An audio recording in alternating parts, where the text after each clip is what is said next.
الحمد لله رب العالمين الرحمن الرحيم مالك يوم الدين. إياك نعبد وإياك نستعين. اهدنا الصراط المستقيم صراط الذين أنعمت عليهم غير المغضوب عليهم ولا الضالين.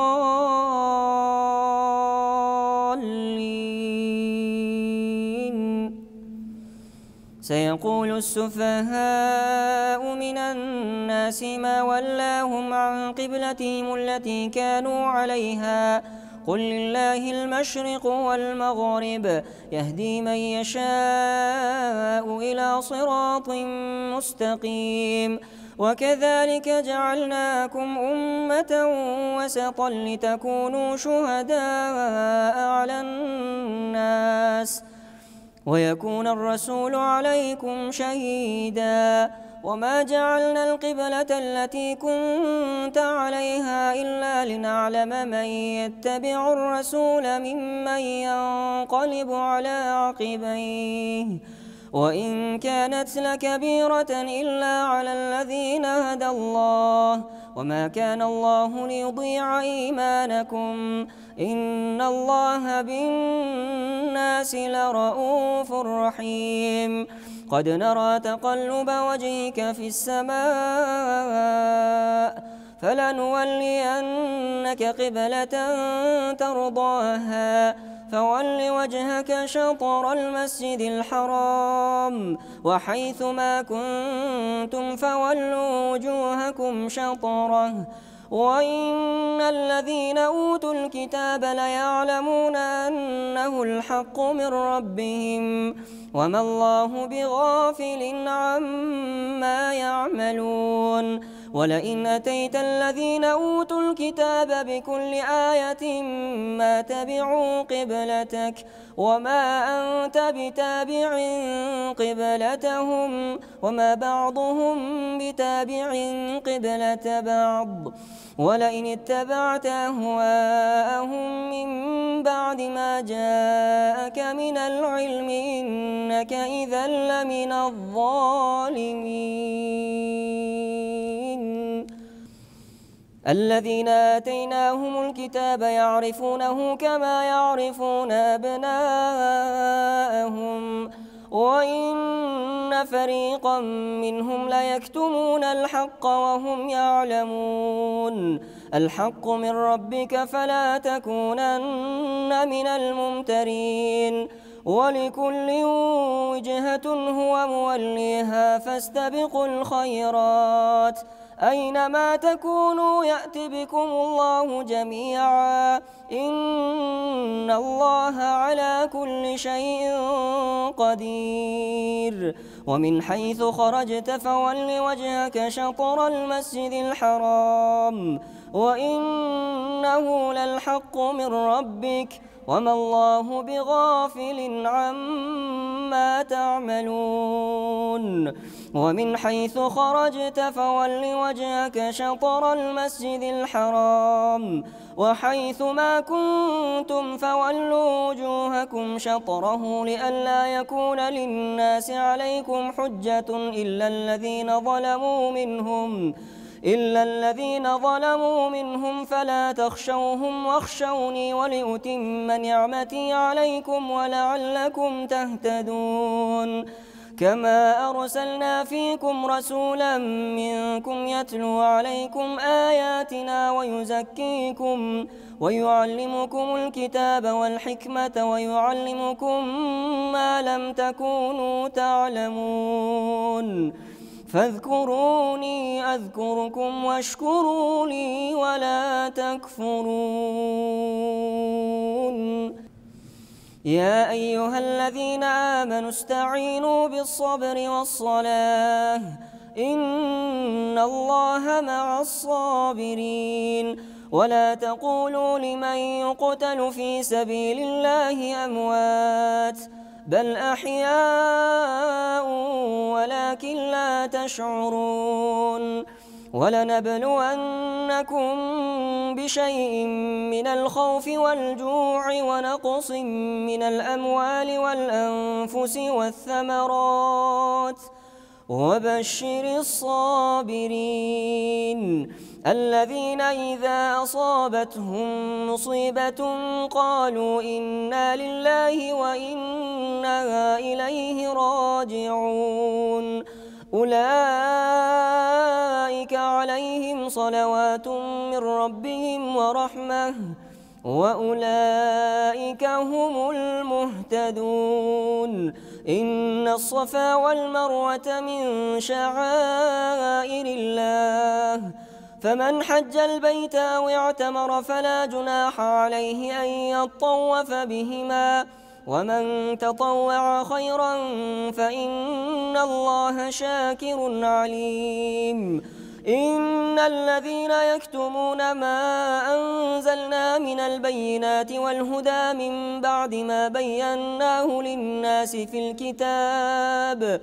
أولئك يلعنهم الله ويلعنهم اللاعنون إلا الذين تابوا وأصلحوا وبينوا فأولئك أتوب عليهم وأنا التواب الرحيم إن الذين كفروا وماتوا وهم كفار أولئك عليهم لعنة الله والملائكة والناس أجمعين خالدين فيها لا يخفف عنهم العذاب ولا هم ينظرون وإلهكم إله واحد لا إله إلا هو الرحمن الرحيم إن في خلق السماوات والأرض واختلاف الليل والنهار والفلك التي تجري في البحر بما ينفع الناس وما أنزل الله من السماء من ماء فأحيا به الأرض بعد موتها وبث فيها من كل دابة وتصريف الرياح آيات لقوم يعقلون ومن الناس من يتخذ من دون الله أندادا يحبونهم كحب الله والذين آمنوا أشد حبا لله ولو يرى الذين ظلموا إذ يرون العذاب أن القوة لله جميعا وأن الله شديد العذاب إذ تبرأ الذين اتبعوا من الذين اتبعوا ورأوا العذاب وتقطعت بهم الأسباب وقال الذين اتبعوا لو أن لنا كرة فنتبرأ منهم كما تبرأوا منا كذلك يريهم الله أعمالهم حسرات عليهم وما هم بخارجين من النار يا أيها الناس كلوا مما في الأرض حلالا طيبا ولا تتبعوا خطوات الشيطان إنه لكم عدو مبين إنما يأمركم بالسوء والفحشاء وأن تقولوا على الله ما لا تعلمون إن في خلق السماوات والأرض واختلاف الليل والنهار والفلك التي تجري في البحر بما ينفع الناس وما أنزل الله من السماء من ماء فأحيا به الأرض بعد موتها وبث فيها من كل دابة وتصريف الرياح آيات لقوم يعقلون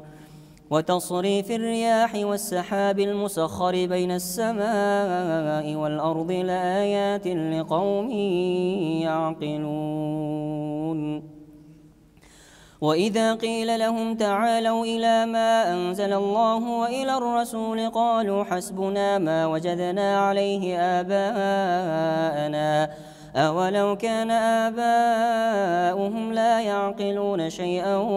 ولا يهتدون ومثل الذين كفروا كمثل الذي ينعق بما لا يسمع إلا دعاء ونداء صم بكم عمي فهم لا يعقلون يا أيها الذين آمنوا كلوا من طيبات ما رزقناكم واشكروا لله إن كنتم إياه تعبدون إنما حرم عليكم الميتة والدم ولحم الخنزير وما أهل به لغير الله فمن اضطر غير باغ ولا عاد فلا إثم عليه إن الله غفور رحيم إن الذين يكتمون ما أنزل الله من الكتاب ويشترون به ثمنا قليلا أولئك ما يأكلون في بطونهم إلا النار ولا يكلمهم الله يوم القيامة ولا يزكيهم ولهم عذاب أليم أولئك الذين اشتروا الضلالة بالهدى والعذاب بالمغفرة فما أصبرهم على النار ذلك بأن الله نزل الكتاب بالحق وإن الذين اختلفوا في الكتاب لفي شقاق بعيد ليس البر أن تولوا وجوهكم قبل المشرق والمغرب ولكن البر من آمن بالله واليوم الآخر والملائكة والكتاب والنبيين وآتى المال على حبه ذوي القربى واليتامى والمساكين وابن السبيل والسائلين وفي الرقاب وأقام الصلاة وآتى الزكاة والموفون بعهدهم إذا عاهدوا والصابرين في البأساء والضراء وحين البأس أولئك الذين صدقوا وأولئك هم المتقون يا أيها الذين آمنوا كتب عليكم القصاص في القتلى الحر بالحر والعبد بالعبد والأنثى بالأنثى فمن عفي له من أخيه شيء فاتباع بالمعروف وأداء إليه بإحسان ذلك تخفيف من ربكم ورحمة فمن اعتدى بعد ذلك فله عذاب أليم ولكم في القصاص حياة يا أولي الألباب لعلكم تتقون كتب عليكم إذا حضر أحدكم الموت إن ترك خيرا الوصية للوالدين والأقربين بالمعروف حقا على المتقين فمن بدله بعدما سمعه فإنما إثمه على الذين يبدلونه إن الله سميع عليم فمن خاف من موص جنفا أو إثما فأصلح بينهم فلا إثم عليه إن الله غفور رحيم يا أيها الذين آمنوا كتب عليكم الصيام كما كتب على الذين من قبلكم لعلكم تتقون أياما معدودات فمن كان منكم مريضا أو على سفر فعدة من أيام أخر وعلى الذين يطيقونه فدية طعام مسكين فمن تطوع خيرا فهو خير له وأن تصوموا خير لكم إن كنتم تعلمون شهر رمضان الذي أنزل فيه القرآن هدى للناس وبينات من الهدى والفرقان فمن شهد منكم الشهر فليصمه ومن كان مريضا أو على سفر فعدة من أيام أخر يريد الله بكم اليسر ولا يريد بكم العسر ولتكملوا العدة ولتكبروا الله على ما هداكم ولعلكم تشكرون. وإذا سألك عبادي عني فإني قريب أجيب دعوة الداع إذا دعان فليستجيبوا لي وليؤمنوا بي لعلهم يرشدون. أحل لكم ليلة الصيام الرفث إلى نسائكم هن لباس لكم وأنتم لباس لهن علم الله أنكم كنتم تختانون أنفسكم فتاب عليكم وعفى عنكم فالآن باشروهن وابتغوا ما كتب الله لكم وكلوا واشربوا حتى يتبين لكم الخيط الأبيض من الخيط الأسود من الفجر ثم أتموا الصيام إلى الليل ولا تباشروهن وأنتم عاكفون في المساجد تلك حدود الله فلا تقربوها كذلك يبين الله آياته للناس لعلهم يتقون. ولا تأكلوا أموالكم بينكم بالباطل وتدلوا بها إلى الحكام لتأكلوا فريقا من أموال الناس بالإثم وأنتم تعلمون. يسألونك عن الأهلة قل هي مواقيت للناس والحج وليس البر بأن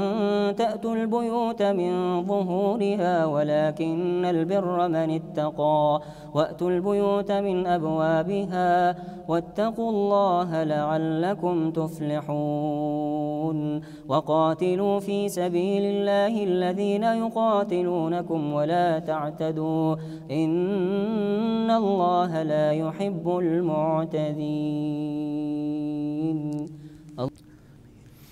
واقتلوهم حيث ثقفتموهم وأخرجوهم من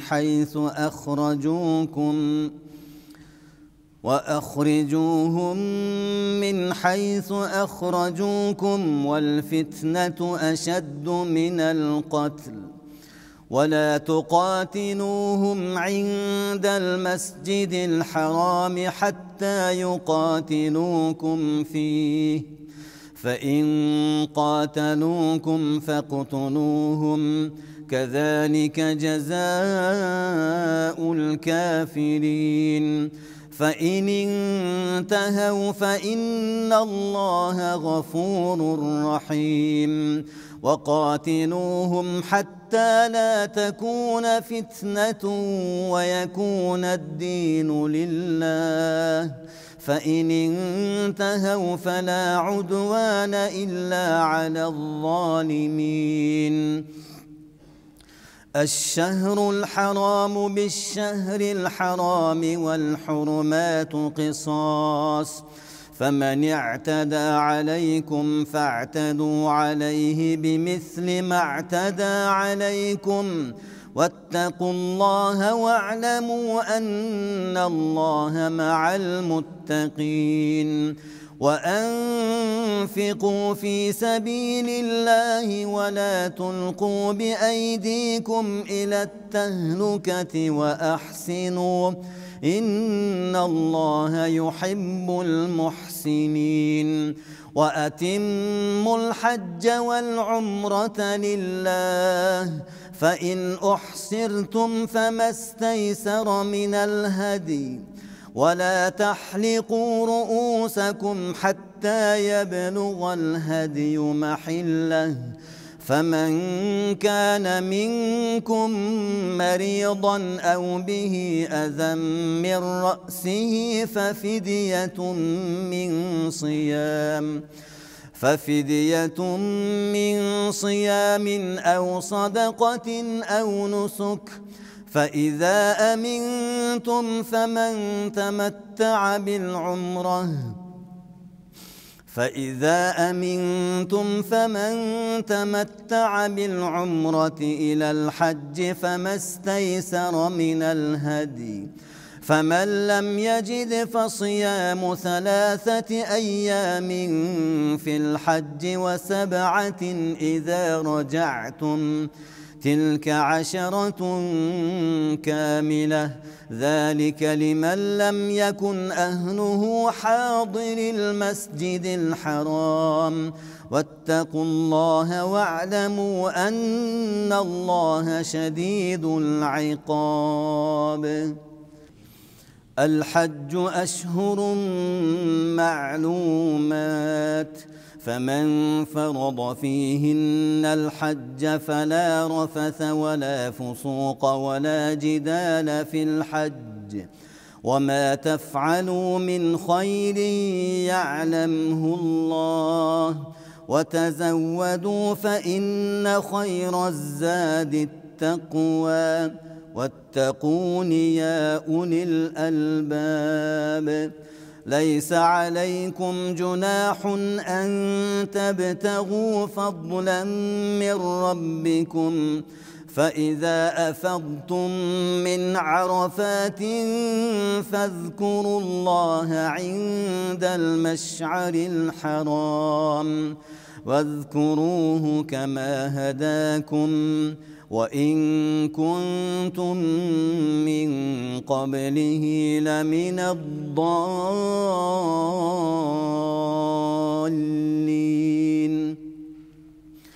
ثم أفيضوا من حيث أفاض الناس واستغفروا الله، إن الله غفور رحيم. فإذا قضيتم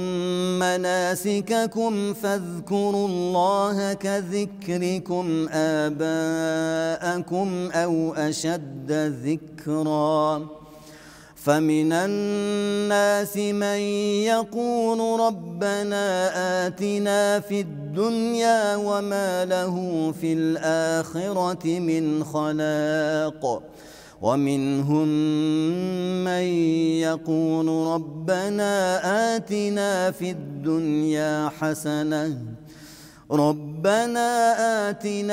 الدنيا حسنة وفي الآخرة حسنة وقنا عذاب النار. أولئك لهم نصيب مما كسبوا والله سريع الحساب. واذكروا الله في أيام معدودات، فمن تعجل في يومين فلا إثم عليه، ومن تأخر فلا إثم عليه لمن اتقى، واتقوا الله واعلموا أنكم إليه تحشرون. ومن الناس من يعجبك قوله في الحياة الدنيا ويشهد الله على ما في قلبه وهو ألد الخصام. وإذا تولى سعى في الأرض ليفسد فيها ويهلك الحرث والنسل، والله لا يحب الفساد. وإذا قيل له اتق الله أخذته العزة بالإثم فحسبه جهنم ولبئس المهاد. ومن الناس من يشري نفسه ابتغاء مرضات الله والله رؤوف بالعباد. يا أيها الذين آمنوا ادخلوا في السلم كافة ولا تتبعوا خطوات الشيطان إنه لكم عدو مبين. فإن زللتم من بعد ما جاءتكم البينات فاعلموا أن الله عزيز حكيم. هل ينظرون إلا أن يأتيهم الله في ظلل من الغمام والملائكة وقضي الأمر وإلى الله ترجع الأمور. سل بني إسرائيل كم آتيناهم من آية بينة ومن يبدل نعمة الله من بعد ما جاءته فإن الله شديد العقاب. زين للذين كفروا الحياة الدنيا ويسخرون من الذين آمنوا والذين اتقوا فوقهم يوم القيامة والله يرزق من يشاء بغير حساب. كان الناس أمة واحدة فبعث الله النبيين مبشرين ومنذرين وأنزل معهم الكتاب بالحق ليحكم بين الناس فيما اختلفوا فيه وما اختلف فيه إلا الذين أوتوه من بعد ما جاءتهم البينات بغيا بينهم فهدى الله الذين آمنوا لما اختلفوا فيه من الحق بإذنه والله يهدي من يشاء إلى صراط مستقيم. أم حسبتم أن تدخلوا الجنة ولما يأتكم مثل الذين خلوا من قبلكم مستهم البأساء والضراء وزلزلوا حتى يقول الرسول والذين آمنوا معه متى نصر الله ألا إن نصر الله قريب. يسألونك ماذا ينفقون قل ما أنفقتم من خير فللوالدين والأقربين واليتامى والمساكين وابن السبيل وما تفعلوا من خير فإن الله به عليم. كتب عليكم القتال وهو كره لكم وعسى أن تكرهوا شيئا وهو خير لكم وعسى أن تحبوا شيئا وهو شر لكم والله يعلم وأنتم لا تعلمون. يسألونك عن الشهر الحرام قتال فيه قل قتال فيه كبير وصد عن سبيل الله وكفر به والمسجد الحرام وإخراج أهله منه أكبر عند الله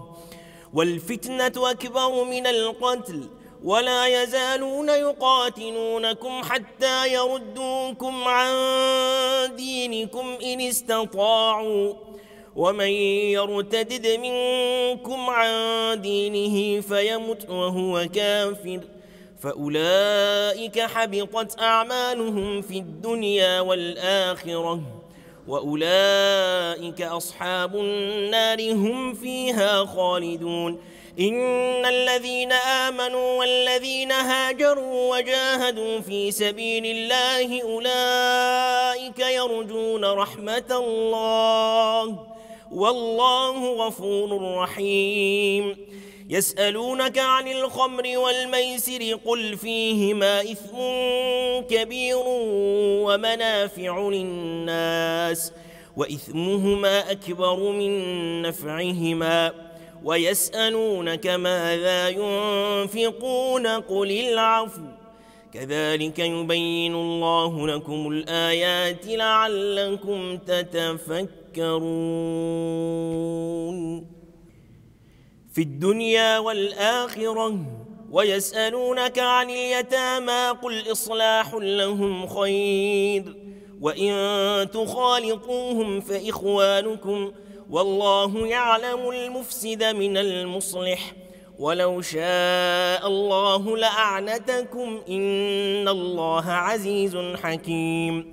ولا تنكحوا المشركات حتى يؤمن ولأمة مؤمنة خير من مشركة ولو أعجبتكم ولا تنكحوا المشركين حتى يؤمنوا ولعبد مؤمن خير من مشرك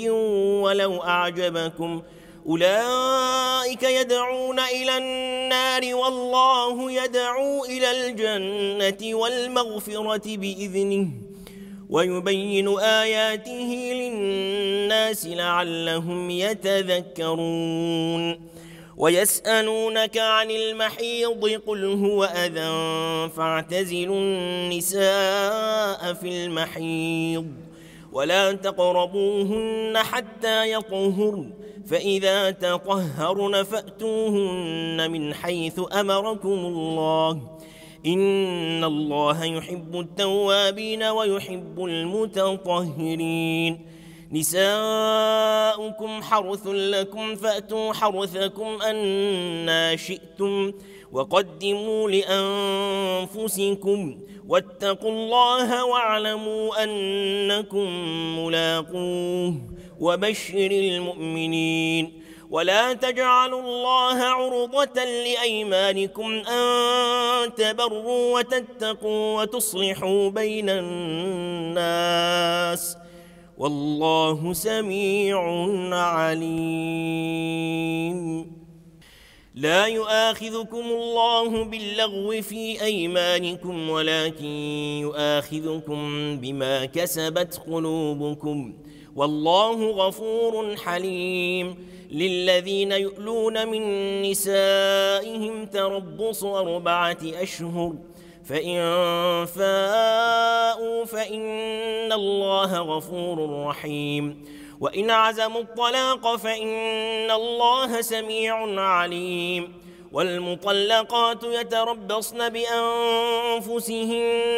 3 قروء ولا يحل لهن أن يكتمن ما خلق الله في أرحامهن إن كن يؤمن بالله واليوم الآخر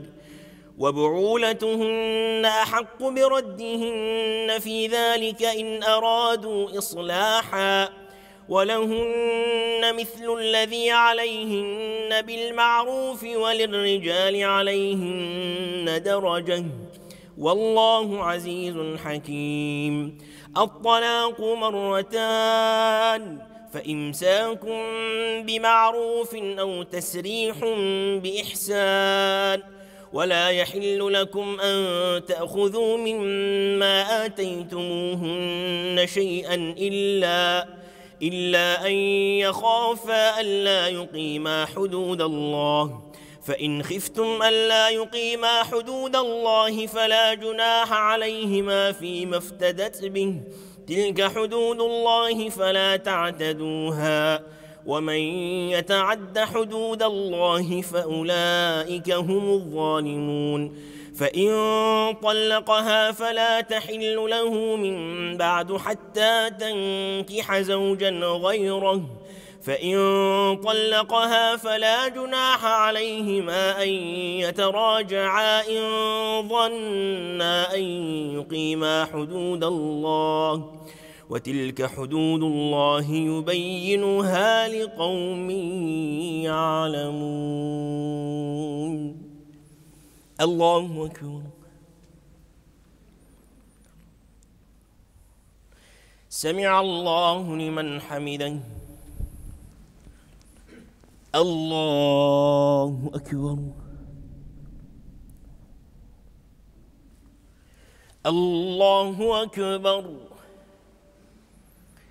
الله أكبر.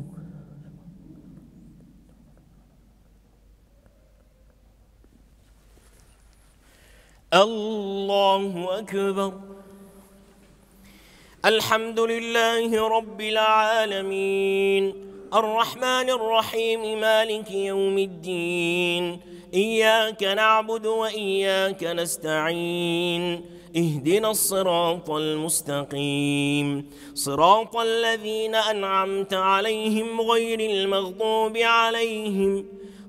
المغضوب عليهم ولا الضالين.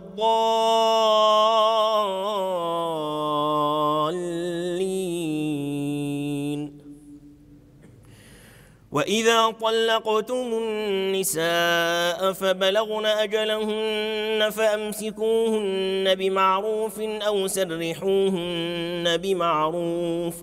ولا تمسكوهن ضرارا لتعتدوا ومن يفعل ذلك فقد ظلم نفسه ولا تتخذوا آيات الله هزوا واذكروا نعمة الله عليكم وما أنزل عليكم من الكتاب والحكمة يعظكم به واتقوا الله واعلموا أن الله بكل شيء عليم. وإذا طلقتم النساء فبلغن أجلهن فلا تعضلوهن أن ينكحن أزواجهن إذا تراضوا بينهم بالمعروف ذلك يوعظ به من كان منكم يؤمن بالله واليوم الآخر ذلكم أزكى لكم وأطهر والله يعلم وأنتم لا تعلمون. والوالدات يرضعن أولادهن حولين كاملين لمن أراد أن يتم الرضاعة وعلى المولود له رزقهن وكسوتهن بالمعروف لا تكلف نفس إلا وسعها لا تضار والدة بولدها ولا مولود له بولده وعلى الوارث مثل ذلك فإن أرادا فصالا عن تراض منهما وتشاور فلا جناح عليهما. وإن أردتم أن تسترضعوا أولادكم فلا جناح عليكم إذا سلمتم ما آتيتم بالمعروف واتقوا الله واعلموا أن الله بما تعملون بصير. والذين يتوفون منكم ويذرون أزواجا يتربصن بأنفسهن 4 أشهر وعشرا فإذا بلغن أجلهن فلا جناح عليكم فيما فعلن في أنفسهن بالمعروف والله بما تعملون خبير. ولا جناح عليكم فيما عرضتم به من خطبة النساء أو أكننتم في أنفسكم علم الله أنكم ستذكرونهن ولكن لا تواعدوهن سرا إلا أن تقولوا قولا معروفا ولا تعزموا عقدة النكاح حتى يبلغ الكتاب أجله واعلموا أن الله يعلم ما في أنفسكم فاحذروه واعلموا أن الله غفور حليم. لا جناح عليكم إن طلقتم النساء ما لم تمسوهن أو تفرضوا لهن فريضة ومتعوهن على الموسع قدره وعلى المقتر قدره متاعا بالمعروف حقا على المحسنين. فإن طلقتموهن من قبل أن تمسوهن وقد فرضتم لهن فريضة فنصف ما فرضتم إلا أن يعفون أو يعفو الذي بيده عقدة النكاح وأن تعفوا أقرب للتقوى ولا تنسوا الفضل بينكم إن الله بما تعملون بصير. حافظوا على الصلوات والصلاة الوسطى وقوموا لله قانتين. فإن خفتم فرجالا أو ركبانا فإذا أمنتم فاذكروا الله كما علمكم ما لم تكونوا تعلمون. والذين يتوفون منكم ويذرون أزواجا وصية لأزواجهم متاعا إلى الحول غير إخراج فإن خرجن فلا جناح عليكم فيما فعلن في أنفسهن من معروف والله عزيز حكيم. وللمطلقات متاع بالمعروف حقا على المتقين كذلك يبين الله لكم آياته لعلكم تعقلون. وإن طلقتموهن من قبل أن تمسوهن وقد فرضتم لهن فريضة فنصف ما فرضتم إلا أن يعفون أو يعفو الذي بيده عقدة النكاح وأن تعفوا أقرب للتقوى ولا تنسوا الفضل بينكم إن الله بما تعملون بصير. ألم تر إلى الذين خرجوا من ديارهم وهم ألوف حذر الموت فقال لهم الله موتوا ثم أحياهم إن الله لذو فضل على الناس ولكن أكثر الناس لا يشكرون. وقاتلوا في سبيل الله واعلموا أن الله سميع عليم. من ذا الذي يقرض الله قرضا حسنا فيضاعفه له أضعافا كثيرة والله يقبض ويبسط وإليه ترجعون. ألم تر إلى الملأ من بني إسرائيل من بعد موسى إذ قالوا لنبي له مبعث لنا ملكا نقاتل في سبيل الله قال هل عسيتم إن كتب عليكم القتال ألا تقاتلوا قالوا وما لنا ألا نقاتل في سبيل الله وقد أخرجنا من ديارنا وأبنائنا فلما كتب عليهم القتال تولوا إلا قليلا منهم والله عليم بالظالمين. وقال لهم نبيهم إن الله قد بعث لكم طالوت ملكا قالوا أنى يكون له الملك علينا ونحن أحق بالملك منه ولم يؤت سعة من المال قال إن الله اصطفاه عليكم وزاده بسطة في العلم والجسم والله يؤتي ملكه من يشاء والله واسع عليم. وقال لهم نبيهم إن آية ملكه أن يأتيكم التابوت فيه سكينة من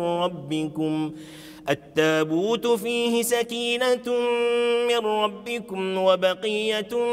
مما ترك آل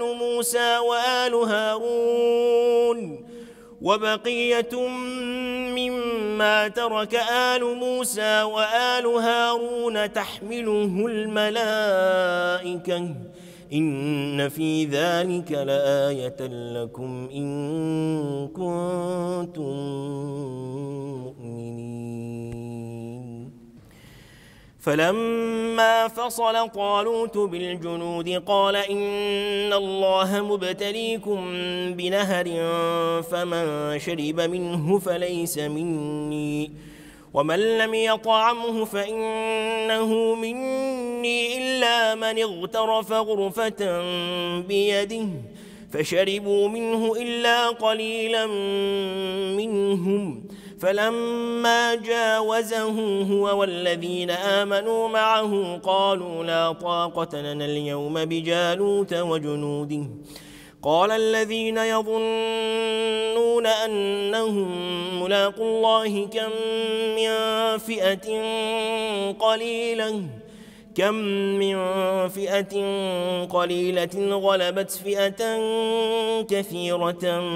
بإذن الله كم من فئة قليلة غلبت فئة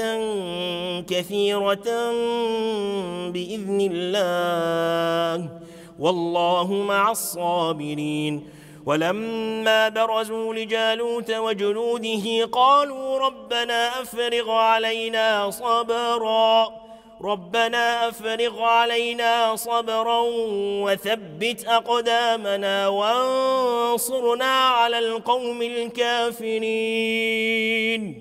فهزموهم بإذن الله وقتل داود جالوت وآتاه الله الملك والحكمة وعلمه مما يشاء ولولا دفع الله الناس بعضهم